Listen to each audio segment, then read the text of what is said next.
அரசியலை விட்டு நான் விலகுகிறேன். மக்கள் முன்னிலையில் ஆடி பாடி கொண்டாடிய முன்னாள் ஜனாதிபதி மைத்திரிபால சிறிசேன. விடுதலை புலிகள் இன்றும் உயிரோடுதான் இருக்கின்றார்கள். இந்த அரசாங்கமும் விடுதலை புலிகளும் கூட்டுணைந்தே செயற்படுகிறார்கள். அழுது புலம்பிய நாமல் ராஜபக்ச. எத்தனை தடைகள் வந்தாலும் பிரித்தானியாவிற்குள் நான் நுழைந்தே ஆவேன். பயணத்தை ஆரம்பித்த நாமல் ராஜபக்ச. இந்தியா குறித்து எமது நிலைப்பாட்டை மாற்ற வேண்டிய நேரம் வந்துவிட்டது. ஜேவிபியின் பொதுச் செயலாளர் டில்வின் சில்வா அதிரடி அறிவிப்பு. அங்குரேகுட துப்பாக்கிச் சூட்டின் மிக பிரதானமான துப்பாக்கிதாரி ஒரு இராணுவ அதிகாரி. வெளிவந்த அதிர்ச்சி. ராஜபக்சக்களை சிறையில் அடைப்பதே இந்த அரசாங்கத்தின் இலக்கு. இதை தவிர வேறொன்றையும் அவர்கள் செய்யவில்லை. மஹிந்தவின் மிக நெருங்கிய நண்பர் ரோஹித அபயகுணவர்த்தன மன வருத்தம். தற்போதைய அரசின் கொள்கை விடுதலை புலிகள் அமைப்பின் சிந்தனையுடன் ஒத்ததாக இருப்பதாக பொதுஜன பெரமுனவின் தேசிய அமைப்பாளர் பாராளுமன்ற உறுப்பினர் நாமல் ராஜபக்ஷ குற்றம் சாட்டியுள்ளார்.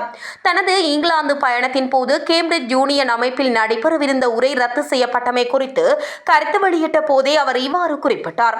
ஊடகங்களுக்கு கருத்து தெரிவித்த அவர், விடுதலை புலிகள் இராணுவ ரீதியாக தோற்கடிக்கப்பட்டிருந்தாலும் அதன் வெளிநாட்டு வலையமைப்பு இன்னும் சிந்தனை ரீதியாக செயற்பட்டு வருவதாக கூறினார். இங்கிலாந்து, ஐரோப்பிய நாடுகள் மற்றும் கனடா உள்ளிட்ட பகுதிகளில் தனி மாநில கோரிக்கையை ஆதரிப்போர் இருப்பதாகவும் அவர் தெரிவித்தார். யாழ்ப்பாண விஜயத்தின் போது ஜனாதிபதி அனுரகுமார் வெளியிட்டதாக கூறப்படும் கருத்தை மேற்கோள் காட்டிய அவர் அரசின் சிந்தனை திசை குறித்து கேள்வி எழுப்பினார். தெற்கில் உள்ள புத்த மதத்தவர்கள் அனுராதபுரம் வழியாக சென்று வழிபாடு செய்ய முடியவில்லை என்ற கருத்து கவலைக்குரியது என அவர் தெரிவித்தார். இலங்கையின் தேசிய கொள்கையை பிரதிநிதித்துவப்படுத்தி பிரிட்டனுக்கு செல்லும் நிலையில் அங்குள்ள விடுதலை புலிகளின் ஆதரவாளர்கள் வர வேண்டாம் என கூறுவது ஏற்றுக்கொள்ள முடியாது எனவும் அவர் சுட்டிக்காட்டினார்.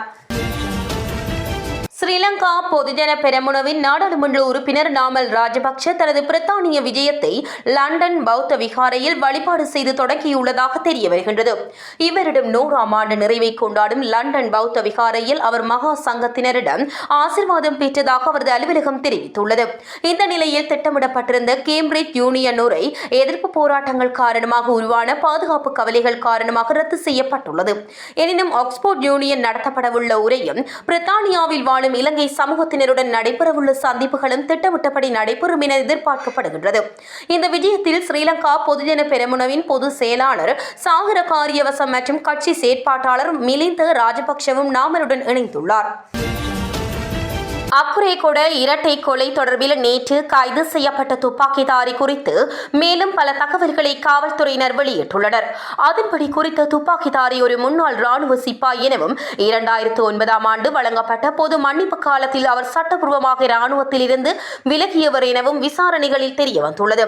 கடந்த 13ஆம் தேதி அக்குரேகொட பிரதேசத்தில் சட்டத்தரணி ஒருவரும் அவரது மனைவியும் சுட்டுக் கொல்லப்பட்ட சம்பவம் தொடர்பில் மேல்மாகாண தெற்கு குற்றத்தடுப்பு பிரிவினர் விசாரணைகளை ஆரம்பித்திருந்தனர். இதற்கமைவாக இந்த குற்றத்திற்கு உதவி வழங்கியமை மற்றும் சதித்திட்டம் தீட்டிய குற்றச்சாட்டில் கடந்த 16ஆம் தேதி கொட்டாவை மற்றும் அத்துருக்கிரிய காவல்துறை பிரிவுகளிலும் 17ஆம் தேதி ககதுடுவ காவல்துறை பிரிவிலும் 3 சந்தேக நபர்கள் விசாரணை அதிகாரிகளால் கைது செய்யப்பட்டனர். சம்பவம் தொடர்பில் விரிவான விசாரணைகளை ஆரம்பித்திருந்த மேல்மாகாண தெற்கு குற்றத்தடுப்பு பிரிவு மற்றும் ஹோமாகம வலய குற்றப்புலனாய்வு பிரிவின் அதிகாரிகள் குழு இந்த குற்றத்தின் துப்பாக்கிதாரியாக செயற்பட்ட சந்தேக நபர் ஒருவரை அம்பலாங்குட காவல்துறை பிரிவுக்குட்பட்ட தெல்துவ பிரதேசத்தில் வைத்து நேற்று கைது செய்துள்ளது. இதன்போது சந்தேக நபரிடமிருந்த குற்றத்திற்காக பயன்படுத்தப்பட்ட கையடக்க தொலைபேசி ஒன்றும் அதிகாரிகளால் கைப்பற்றப்பட்டுள்ளது.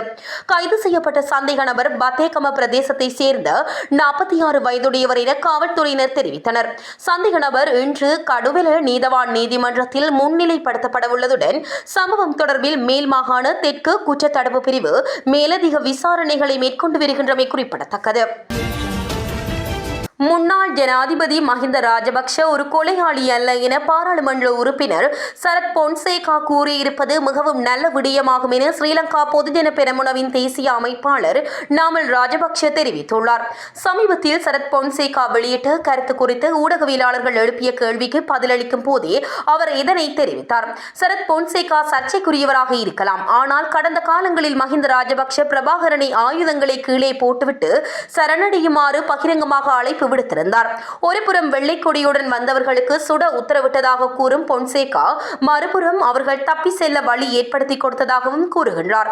நாம் யுத்தம் செய்தது தமிழ் மக்களுடன் அல்ல, LTTE பயங்கரவாதிகளுடனேயே ஆகும். மஹிந்த ராஜபக்ஷவின் ஒரே நோக்கம் குறைந்தபட்ச உயிரிழப்புகளுடன் பயங்கரவாதத்தை முடிவுக்கு கொண்டு வருவதே ஆகும்.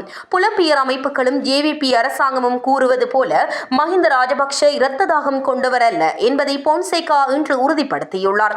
அவர் நாட்டை அபிவிருத்தி செய்த சுதந்திரத்தை பெற்றுக் கொடுத்த ஒரு தலைவர். அதேபோல் அரசாங்கத்துடன் தொடர்புடையவர்கள் மகா சங்கத்தினரை ராஜபக்ஷ நிக்காய என விமர்சிப்பது அவர்களின் மனநிலையை காட்டுகின்றது. மத தலைவர்களை அவமதிப்பது அவர்களின் கலாச்சாரமாக மாறியுள்ளது. பௌத்த மதத்தையும் கலாச்சாரத்தையும் பாதுகாப்பதன் மூலமே ஏனைய மதங்களையும் பாதுகாக்க முடியும். மத தலைவர்களை விமர்சிப்பதை நிறுத்துமாறு அரசாங்கத்தை கேட்டுக்கொள்கின்றேன். இது ஒரு இனவாதம் அல்ல. ஒரு பௌத்தனாக எனது மதத்தை பாதுகாப்பதே எனது கடமையாகும் என அவர் தெரிவித்தார்.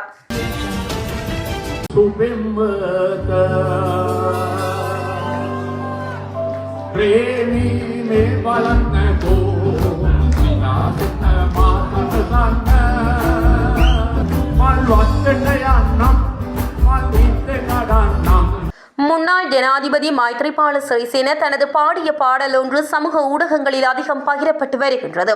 கொழும்பில் இடம்பெற்ற ஒரு திருமண நிகழ்வில் மைத்ரிபால சிறிசேனவும் டட்லி ஸ்ரீசேனவும் கலந்து கொண்டனர்.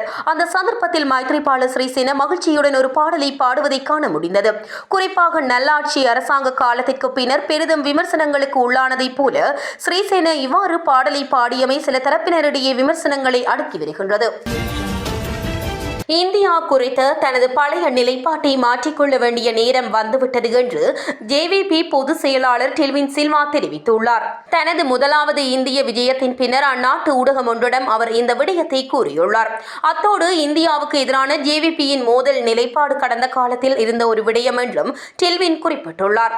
தற்போது ஆட்சியில் உள்ள தேசிய மக்கள் சக்தி கூட்டணியை வழிநடத்தும் JVP தற்போது இந்தியாவை ஒரு நண்பராகவும் நம்பகமான கூட்டாளியாகவும் கருதுகிறது என்று அவர் சுட்டிக்காட்டியுள்ளார். இந்த நிலையில் தான் புதுதில்லியில் இந்தியாவின் வெளியுறவு அமைச்சர் S. ஜெய்சங்கருடன் மிகவும் நட்பு ரீதியான கலந்துரையாடல் ஒன்றை நடத்தியதாக JVP பொதுச் செயலாளர் தெரிவித்துள்ளார். இதேவேளை தித்வா சூறாவளிக்கு பிறகு இலங்கையை மீட்டெடுப்பதில் இந்தியாவின் பங்களிப்பிற்கும் அவர் நன்றிகளை கூறியுள்ளார்.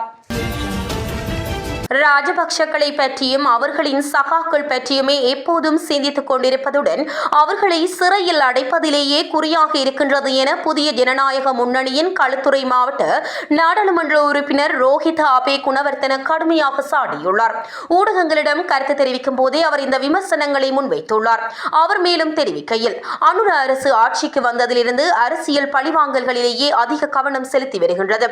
ஓர் அரசின் பணி அரசியல் எதிரிகளை சிறைக்கு அனுப்புவது அல்ல. இத்தகைய கீழ்த்தரமான அரசியல் கலாச்சாரம் நாட்டுக்கு எவ்வித நன்மையும் தராது. ராஜபக்ஷக்களை பழிவாங்குவதை ஒரு கொள்கையாக வைத்துக் கொண்டு இந்த அரசு இயங்கி வருகின்றது. ஏன் இன்று மகா சங்கத்தினர், அரச ஊழியர்கள் மற்றும் விவசாயிகள் இந்த அரசுக்கு எதிராக வீதியில் இறங்குகின்றார்கள் என்பதை அரசு சிந்தித்து பார்க்க வேண்டும். குறுகிய காலத்துக்குள்ளேயே இவ்வளவு பெரிய மக்கள் அதிருப்தி ஏன் எழுந்துள்ளது? மக்களின் உண்மையான பிரச்சினைகளை புரிந்து கொண்டு செயற்படுவதை விடுத்து பழிவாங்கல் அரசியலில் ஈடுபட்டால் அதன் விளைவுகள் பாரதூரமானதாக இருக்கும் என்று அவர் எச்சரிக்கை விடுத்தார். மேலும் மக்கள் வழங்கிய ஆணையை முறையாக பயன்படுத்தி நாட்டுக்கு சேவை செய்ய வேண்டுமே தவிர பழைய பகைகளை தீர்த்துக் கொள்வதற்கு அதை பயன்படுத்தக்கூடாது என்றும் ரோஹித அபே குணவர்த்தன வலியுறுத்தினார். மாத்தரை தெவினுவர தேவேந்திரமுனை பகுதியில் பல்பொருள் அங்காடி நிலையம் ஒன்றிற்கு அருகில் சனிக்கிழமை இடம்பெற்ற துப்பாக்கி சூட்டு சம்பவத்தில் காயமடைந்த நபர் சிகிச்சை பலனின்றி உயிரிழந்துள்ளார்.